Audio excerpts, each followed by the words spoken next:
Hello mga tatay. Today's ganap videos is nagyaya si ate dun sa nagte-trending sa TikTok na unlimited 38 dirhams buffet with lechon kawale with singalong bar and drinks. Kaya nagbihis na kami, lahat kami is naka-block para kami magpa-part-time. Bali malapit lang to sa bahay namin, siguro mga 5 minutes lang walking distance ang Chelsea Hotel. Ayan, nandito kami sa lobby, nagtanong kami, sabi nila is second floor daw, kaya nag-stair na lang kami, hindi na kami nag-elevator dahil excited na kami umakyat guys dahil sa lechon kawale.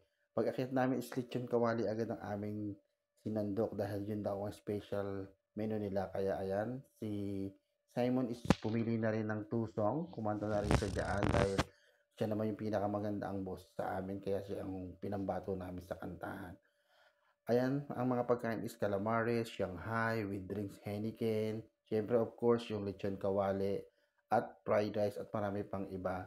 Kaya ayan, kasama namin dito si Marimar, ang aking missis, at siyempre ang aming singer si Simon at ating special sponsor si Ate Guy at si Neil na aming kaibigan. Ayan, magaling din naman yung singer at magaling silang magpatawa. Na-enjoy namin yung night namin dito sa Chelsea Hotel. Thank you for watching.